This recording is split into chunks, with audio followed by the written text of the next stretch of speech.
भूमिकन्या रे.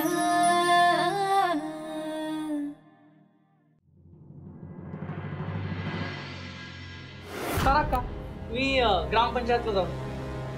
जा बाबा जा, तुला कुठं जायचंय ना तिथं जा. अरे काय झालं तारक्का, तू तू का रडतीयस? सकाळपासून तारक्काच्या डोळ्यातल्या धाराच बंद होईना. धारा बकेटात धरल्या असत्या तर 2 वेळा बकेट भरला असतं. कच्चा थोबाड पण ठेवायचं, नाहीतर डिंक लावून कायमचं बंद करू. नको. तारक्का रडायला काय झालंय? 2 दिवस नव्हताच तेव्हापासून हे असंच सुरू आहे. अगं तारक्का, मी तुला सांगून गेलो होतो ना की कामासाठी जातोय. हर्षवर्धन, तू रुसून निघून गेलास. मला ना तुला सुखात असलेला बघायचा होता रे. वाचून आलेली बघायची होती. या लक्ष्मीनं येऊन तुला लई त्रास दिला बघ. काय बघवत रे माझ्याच्या. तारक्का प्लीज, तू काळजी करू नकोस. मी सुखातच आहे असं समजतो. अरे असं काय, मी कसं समजून या सांगते हर्षवर्धन, तुला आवडणाऱ्या पोरीशी लगीन कर. काय म्हणतेस तारक्का? मला माहिती आहे तुला आमच्या गावाकडच्या आवडी निवडी नाही पटणार. लक्ष्मीची काळजी करू नका तू. हा, लक्ष्मीला आयुष्यभर पोसायला तयार होता मी, पर तू दुसरं लग्न कर. नाही म्हणजे तू तिच्यासाठीच लग्न केलं होतं ना, मग आता ते तुझं पुण्य आम्ही सांभाळू, पण तू तिच्यासाठी थांबू नको. लक्ष्मी तुला लईच त्रास देते आणि मग तू आम्हाला सोडून निघून जातो. काय बघवत माझ्याच्या. हा ना, आणि तू निघून गेल्यावर तारक्का फक्त तुझीच काळजी करत असते. नाही म्हणजे तू काय खात असशील, कुठं असशील, कसा असशील. तसं बी माझं किती दिवस उरल्यात आता. एकदा माझ्या डोळ्यादकत तुझा नवीन संसार सुरू झाला ना, मी डोळे मिटाय मोकळी झाले बघ. तेव्हा मी सांगते तू दुसरं लगीन कर. माझी एवढी इच्छा पुरी कर. नको दुःख तुझ्या आजीला. ठीक आहे, मी तुला दुखावणार नाही. पण तारक्का, लग्न माझ्या आयुष्यातली प्रायोरिटी कधीच नव्हती. त्यावेळेस पण मी लक्ष्मीची इब्रत वाचवण्यासाठी तिच्याशी लग्न केलं होतं. आपण त्याचा काय फायदा झाला? नाही म्हणजे तिच्याच भावानं तुला अडकवलं आणि तुझ्या स्वप्नांची राखरांगोळी केली ना. पप्पा प्लीज, मला हे सगळं डिस्कस करायचं नाही. मला कामावर फोकस करायचं. मी ग्रामपंचायतला जाणार. थांब, एकला जाऊ नये. गच्चाला संग घेऊन जा. गच्च चल गच्चा.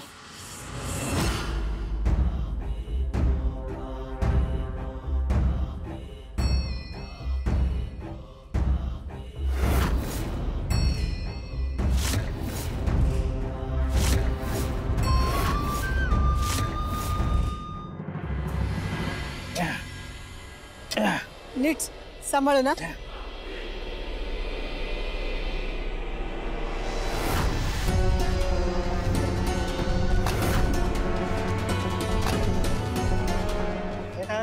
अरे हे बळी काका काय करतात? ते खोपटं बांधतात. हो, जनावरांचं. ऐका आता, अहो जनावरांसाठी असतो तो गोठा, हे माणसांना राहण्यासाठी आहे. पण हे काय तर स्वतःच्या राहण्यासाठी करतात का? का म्हणजे त्यांच्या मुलांनी त्यांना घराबाहेर काढलं ना. आता त्याला बाहेर काढलं? हो, तुम्हाला माहित नाही भैया? तुम्हाला सांगतो, बळी काकाचा हट्टी स्वभावच नडतो. त्यांनी जर वेळी जमीन विकली असती ना तर आता ही अवस्था झाली नसती त्यांची.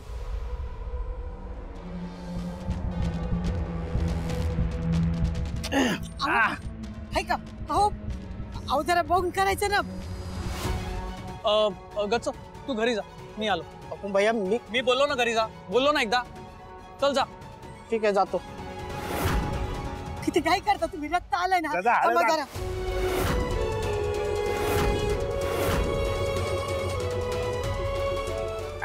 किती लागलंय, किती गडबड करता तुम्ही. जरा हळूहळू काम करत जा ना. अगं जर ते बांबूचं तूच खुश. आपल्याला कुठे बाराशी खोदायला जायचंय. किती हळद देते ती. अरे बळी काका, हे काय तुम्ही इथे काय करताय?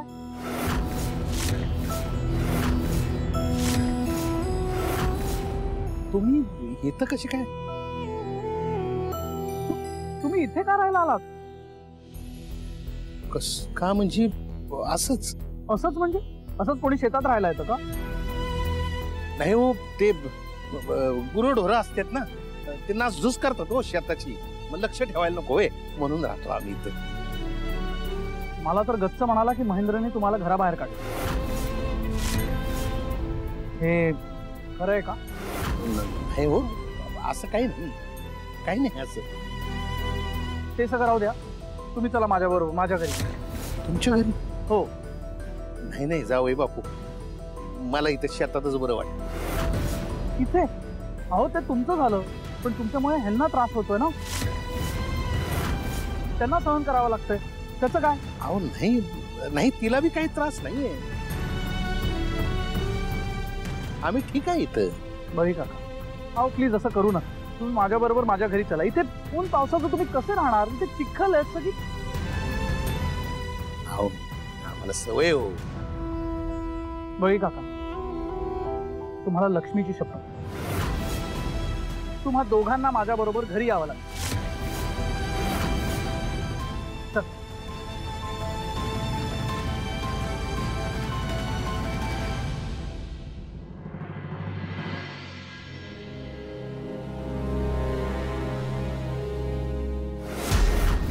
काय मग दिपलं का डोळं?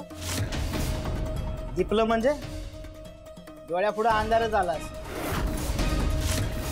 तारका आता तर सुरुवात झाली. गावातले सगळ्या लोकांचे डोळे असेच दिपणार आहे. जेव्हा गावातली लोक हे मॉडेल बघतील ना तेव्हा त्यांचे पण डोळे असेच दिपतील. नाही म्हणजे आता अर्ध्या लोकांचे नाहरकत प्रमाणपत्र आलंय. जेव्हा हे मॉडेल बघून ना गावातली लोक म्हणतील घ्या घ्या आमची पण जमीन घ्या, असे मोठ्या मालकाच्या मागे लागतील. गच्च फक्त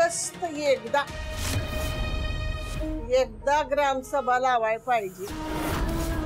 हा हा हा, मग काय बघायलाच नको. लोक येडी होतील, येडी मॉडेल बघून. तू बी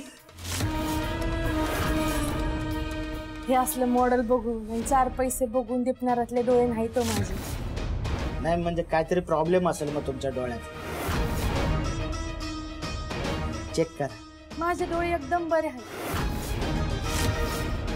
कारण माझे डोळे तवाच दिपतात जेव्हा शेतात पेरणी झाली असेल आणि आभाळ दाटून येतं. माझे डोळे तेव्हाच दिपतात जेव्हा पाऊस पडून गेलाय आणि शेतातल्या पिकांना हिरवी झालं रांगाव पांघरली असेल. हे असले मॉडेल बघून दिपत नाहीत माझे डोळे.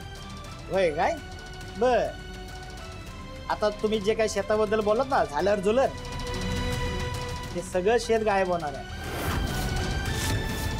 मग बघा काय होत आहे ते. बघू बघू बघ हा. बघ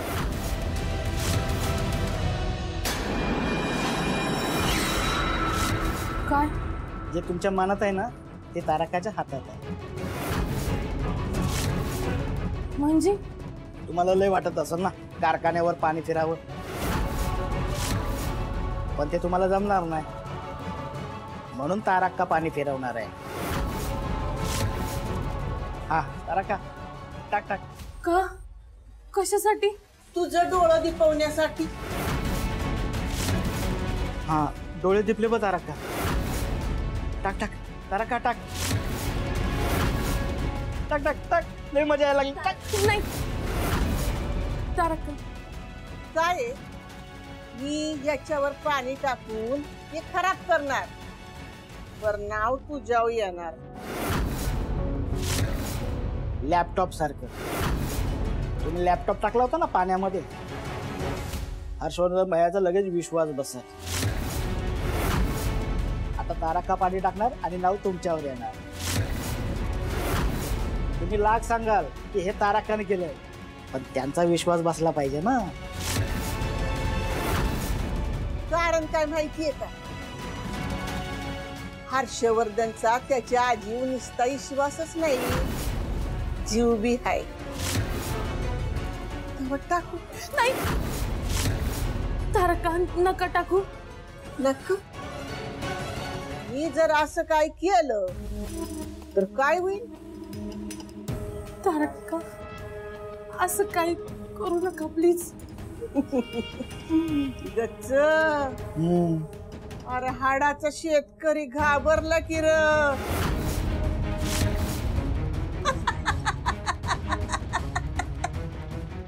सगळे झालर झुलर मला आडवे पडलेले दिसत. तारका पुढं कधी पण झुकून राहायचं,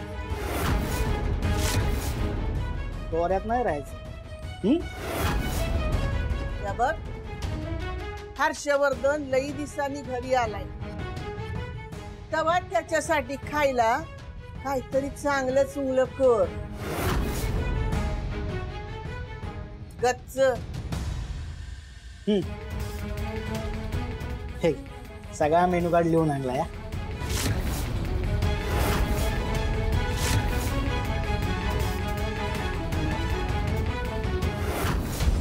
दोन तासाच्या आत समद जेवण तयार पाहिजे. तारका, 2 तासाच्या आत. किती? तांब्यातलं पाणी मॉडेलवर पडणार आणि नाव तुमच्यावर येणार.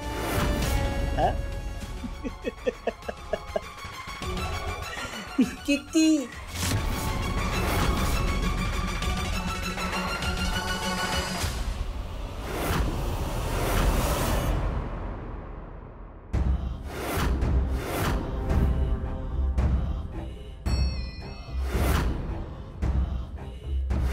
येळेपरी समजा झालं म्हणायचं.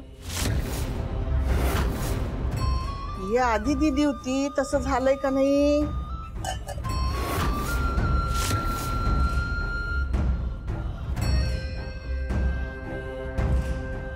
हा समजा हाय, वास तर चांगला येतोय, पण चवीला कसं झालंय कुणास ठाऊक. अरे हर्षवर्धन, अगदी येळत आलास बाबा. ये ये जेवाय बस. लक्ष्मी वाढाय घे. तारका, मी एकटा जेवणार नाही, माझ्यासोबत पाहुणे पण आले. पाहुणे आलेत? कोण आहे? अरे बोलू की मग त्यांना आत. काका या ना.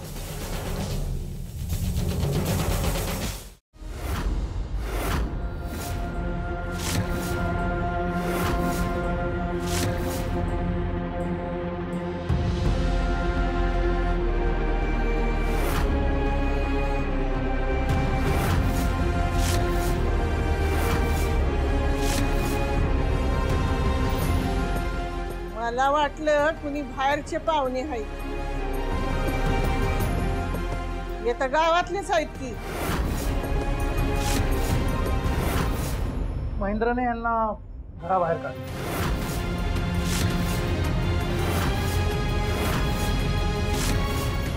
हे पण कुणाला न सांगता शेतात राहत होते. त्यांनी एक छोटीशी झोपडी बांधली होती. पावसामुळे सगळं अस्तव्यस्त झालं आणि खूप प्रॉब्लेम झाला. झोपडी बांधत होते, चिखल होता, माझ्याकडनं हे सगळं बघवलं नाही गेलं ग, म्हणून मी त्यांना घेऊन आलो.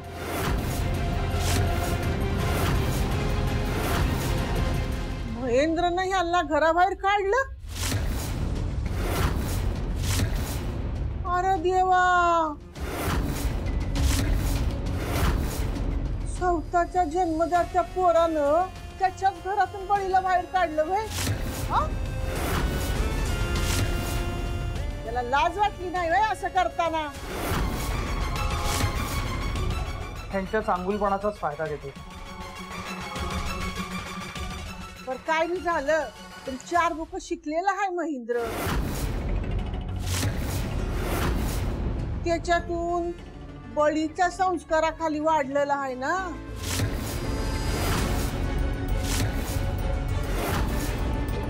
त्यानं कस काय असं केलं? पण असू दे, बसा तुम्ही. जे व्हायला नको होतं ते झालेलं आहे.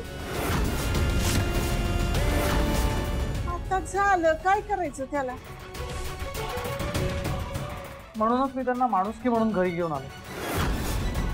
गावात सगळ्यांनी बघितलं असतं तर म्हणाले असते की घोरपडेंचे व्याही असे राहत आहेत, म्हणून मी त्यांना घेऊन आलो. बळी काका, तुम्ही बसा, मी आलोच.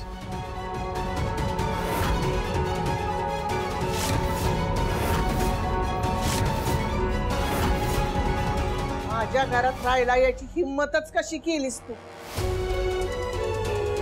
तुला काय वाटलं मी तुला माझ्या घरात राहायला देईन? नाही, मी जावई बापूंना नकोच म्हणलो होतो, पण त्यांनी माझ्या पोरीची, माझ्या लक्ष्मीची शपथ घातली.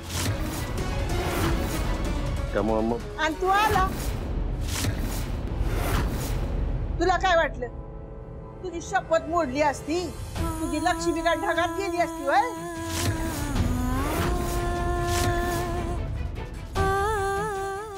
नाही, तसं नाही तारका. मग कसं आहे? वरानं घरातनं बाहेर काढलं तसं खायला मिळालं नसल. हर्षवर्धन चल म्हटल्यावर चला निघाला हा बायकोला घेऊन हावरं टाकत. तारका, कुठल्या बापाला आपल्या आपल्या पोरीच्या सासरी जायला आवडते? चला जेवायला बस. नाही नाही, राहू दे, तसं काय नाही. अरे बळी, बस बस बस. अरे घरातनं निघाल्यापासून काय खाल्लं नशील ना?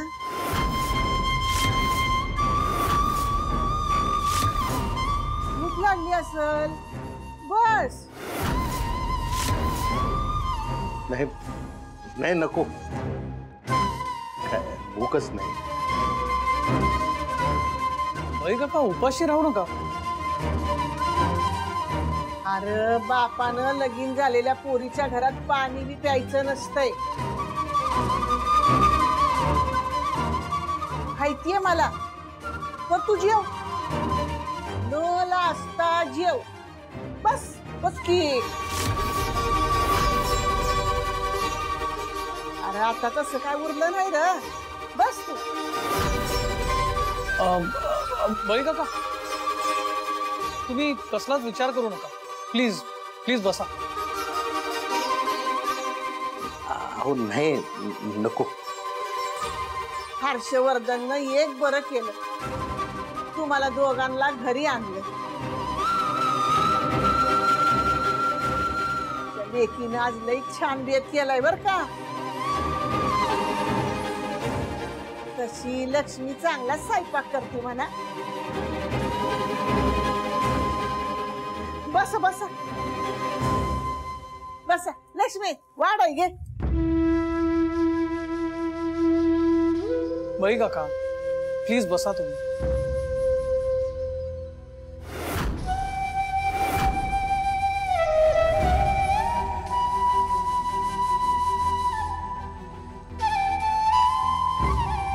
तसा बळी पहिल्यापासून लई नशीबवान.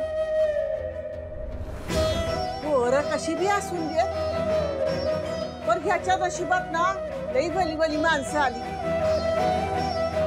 आता माझा नवरा याचा मित्र होता.